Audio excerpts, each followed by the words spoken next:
लबनान में घुसने का इसराइली ख्वाब चकनाचूर, हिजबुल्लाह ने इसराइल की ईंट से ईंट बजा दी। कई टैंक तबाह और कई इसराइली फ़ौजी मारे गए। ताज़ा सूरत हाल के बारे में आमिर ज़ाद से बात करते हैं। आमिर भाई, एक जानिब ईरान के हाथों मार पड़ रही है, दूसरी जानिब वो लबनान में घुसने की कोशिश कर रहा था, ज़मीनी कार्रवाइयाँ जारी थी, टैंक घुसने की कोशिश कर रहे थे। हिजबुल्लाह ने बड़े तबाहकुन हमले किए हैं, कई टैंक तबाह हो गए हैं।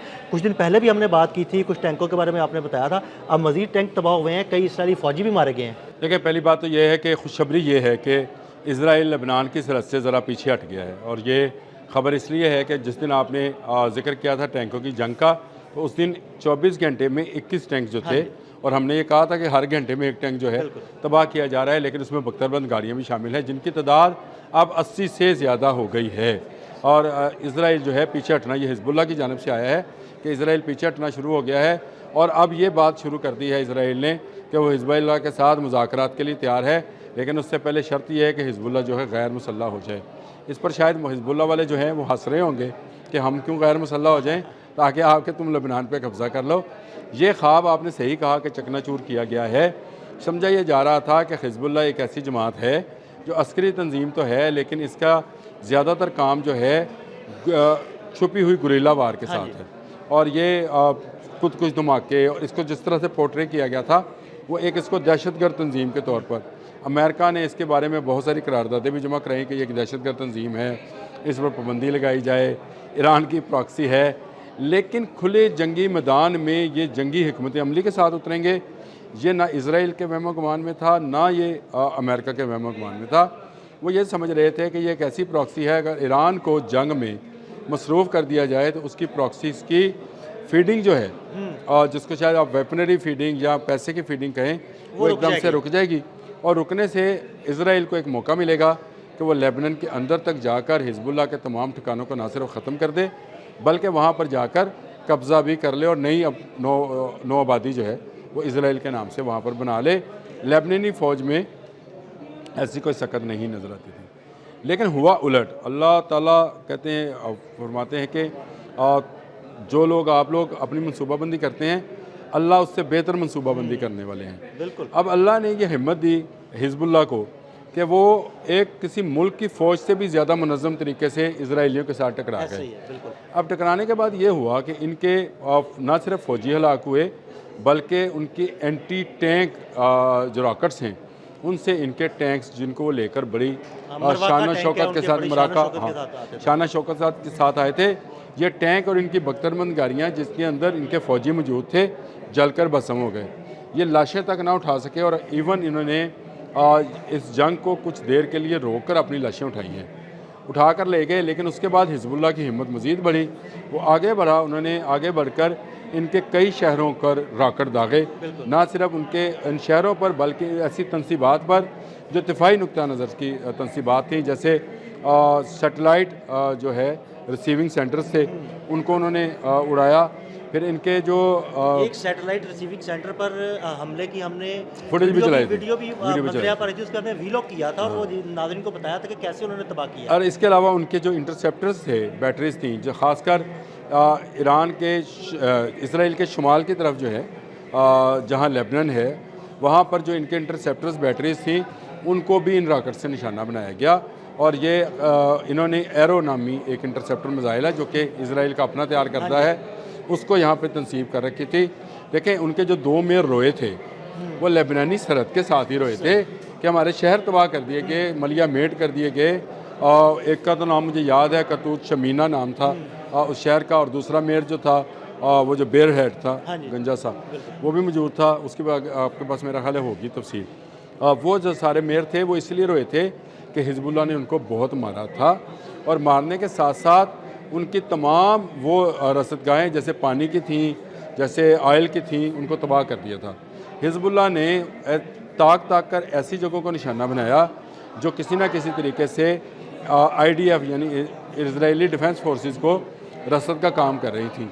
एक तरफ इनके टैंक तबाह हुए, एक तरफ इनका इंफ्रास्ट्रक्चर तबाह हुआ, दूसरी तरफ इनकी बख्तरबंद गाड़ियों के अंदर मौजूद फ़ौजी जो हैं वो नीस्तो नबूद हुए। तो इससे अंदाज़ा करें कि हिजबुल्लाह ने कैसा ज़बरदस्त बदला लिया। इन्होंने जो मनसूबाबंदी टैंक मिसाइल हैं हिजबुल्लाह के पास, वो क्या करते हैं, जब वो किसी टैंक के साथ टकराते हैं तो उसके अंदर सुराख करते हैं। पहले सुराख करते हैं, ड्रिल करते हैं, ड्रिल करने के बाद टैंक के अंदर घुसते हैं और फिर फटते हैं। देखिए ये लेज़र गाइडेड हैं और ये हिजबुल्लाह को जो मिले हैं ये ईरान से मिले हैं। लाजिमी बात है कि पूरी दुनिया में तो बैन है, पूरी दुनिया से तो नहीं मिलेंगे, लेकिन इसी दुनिया के अंदर एक ऐसी ब्लैक मार्केट भी है जहाँ पर आपको बहुत सारी चीज़ें मिल सकती हैं जिनकी कम्बिनेशंस को आप इस्तेमाल कर सकते हैं। मेरा ख्याल है कि इज़राइल और अमेरिका हिजबुल्लाह की ताकत का सही अंदाज़ा नहीं कर पाए थे, इसलिए उनके बेशुमार टैंक और बख्तरबंद गाड़ियाँ जली हुई जो हैं वो दूर तक नज़र आती हैं और इतनी दूर तक नज़र आती हैं कहा जाता है कि इनकी तादाद का सही अंदाज़ा भी नहीं है। वो जो हमने किया था कि 21 टैंक गए थे, उस दिन मैंने आपको बताया था कि टोटल तादाद इनकी 40 हो गई, 40 ये 78 हुई, 78 से अब ये 84 से आगे चली गई है। और अब इजराइल इस तरफ आने की कोशिश नहीं करेगा, ख़ासकर उस सूरत में कि जब वो अपनी ज़मीनी फ़ौज या टैंकों की फ़ौज जो है उसको लेकर आए। उनका ये काम था कि टैंक उनके सामने थे, बख्तरबंद गाड़ियाँ पीछे थीं, टैंक जो थे वो गोलाबारी करते हुए तमाम वो खंदकें और वो ठिकाने जो है जिसको हिजबुल्लाह का कहा जा रहा था उनको ख़त्म करते जाएंगे और बख्तरबंद गाड़ियों में मौजूद फ़ौज जो है पीछे आकर ज़मीन पर कब्ज़ा करती जाएगी। ये इनका एक ख्वाब था, उसको चकनाचूर इस तरह से किया कि उन्होंने पहले तो इनको आने दिया। जैसे ही ये लेबनान की सरहद के अंदर आए हैं, उनके वो खुफिया ठिकाने जिनकी खबर इनके सैटेलाइट्स को भी नहीं थी, वहाँ से इन पर लेज़र गाइडेड जो है एंटी टैंक मिसाइल जो हैं दागे गए। ना सिर्फ टैंक फिर उसके नकारा होते चले गए, बल्कि उनकी बख्तरबंद गाड़ियाँ भी जो हैं वो भी टैंक की ही बॉडी होती है, हाँ जी, उसको भी जो है ख़त्म करती गई और इनमें इनके फौजी जलकर बड़ी मोटी चादर के साथ बनाई होती है ये लोहे की, मतलब उसमें गोली दाखिल नहीं हो सकती। वो आपने जो इस तरह से ड्रिलिंग की है मिसाइल की, वो मेरा ख्याल इसी तरह से ही मुमकिन है उस बॉडी को ख़त्म करना, क्योंकि ये टैंक का ही मटेरियल होता है जिसको सिर्फ ट्रांसपोर्टेशन के लिए इस्तेमाल किया जाता है। टैंक में तो गोला बारूद होता है, इसमें जो है होती है नीचे, उसके नीचे ना, और बख्तरबंद गाड़ियों के नीचे टायर होते हैं जो आराम से इसने इसको भी इसीलिए किया जाए कि ट्रांसपोर्ट किया जा सके फ़ौजियों को, ये ना फ़ौजी वहाँ पहुँच सके। अभी भी ये इजराइल और लेबनान की सरहद पर आपको जले हुए टैंक जो हैं वो मौजूद हैं और उनकी तस्वीर इस वक्त भी मौजूद हैं और सैटेलाइट इमेजेस भी मौजूद हैं। नज़र आता है कि हिजबुल्लाह ने भारी नुकसान पहुंचाया है और ये भारी नुकसान जो है इजराइल हमेशा याद रखेगा। जिस टैंक पर वो बहुत ज़्यादा इन्हिसार करता था, मराका टैंक, वो ख़त्म हो गया। मेरा ख्याल है आदिल साहब कि दुनिया में ये टैंकों और बख्तरबंद गाड़ियों का दौर ख़त्म होने वाला है। बिल्कुल बिल्कुल, ये मेरा ख्याल है। जैसे मैं जिस तरह से मेरा अब फिजाई जंग लग रही है या मिसाइलों की जंग लग रही है, मिसाइल फायर करें वो जहाँ वहाँ पर जाकर मुझे जहाज़ों की भी नहीं लगती, और बिल्कुल मुझे जहाज़ों की भी जंग नहीं लगती है। ये मैं शायद मेरा ये थीसिस है, लेकिन मैं ये कहता हूँ कि बड़े बहरी बेड़े जो हैं ये भी अब नकारा हैं, ख़त्म हो गए हैं। आपको बहुत ही स्लीक और स्मार्ट किस्म की चीज़ें चाहिए होंगी जिनमें ड्रोन्स जो हैं वो शामिल हैं और आपको ट्रांसपोर्टेशन के लिए भी जो है ड्रोन्स, अब चाइना ने आज एक बड़े ड्रोन का कर दिया ना, टनों सामान लेकर वो बगैर पायलट और अपना अपनी दूसरी जगह पर इसी तरह से ईरान ने एक AI क्रूज़ मिसाइल जो है उसको इंट्रोड्यूस करवा दिया अबू महदी अल मुहंदस को।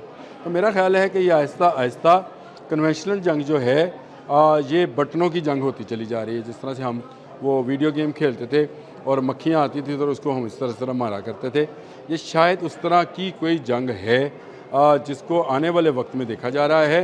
क्योंकि F-35 अगर नहीं बचा, अगर अब्राहम लिंकन और जेराल्ड आर फोर्ड नहीं बचे, तो मुझे बच जाएँ ये जहाज़ों की जंग रह ही नहीं गई, ये फिर मिसाइल्स की जंग बन गई है। और ये ही मिसाइल की वजह है कि हिजबुल्लाह के पास ना टैंक है ना बख्तरबंद गाड़ी है, उनके पास सिर्फ एंटी टैंक मिसाइल है। वो एंटी टैंक मिसाइल फायर करते हैं, टैंकों को तबाह करते हैं और वापस अपने ठिकानों में घुस जाते हैं। आप मुझे बताएं, मैन वर्सेस टैंक में अगर टैंक हार जाए तो फिर आदमी तो फिर जो है ज़्यादा कामयाब हुआ। तो इसका मतलब ये है कि अब जो जंगें हैं वो ज़्यादातर ऐसे हालात में ही ऐसी बड़ी व्हीकल्स और बड़ी गाड़ियों और बड़े टैंक्स के साथ नहीं, बहुत ही स्लीक मिसाइल्स के साथ ही लड़ी जा सकेंगी। बहुत शुक्रिया आमिर रज़ा। आमिर रज़ा ने बड़ी तफसील के साथ इस सारे मामले पर रोशनी डाली। अदील अहमद और आमिर रज़ा को इजाज़त दीजिएगा। अल्लाह हाफ़िज़।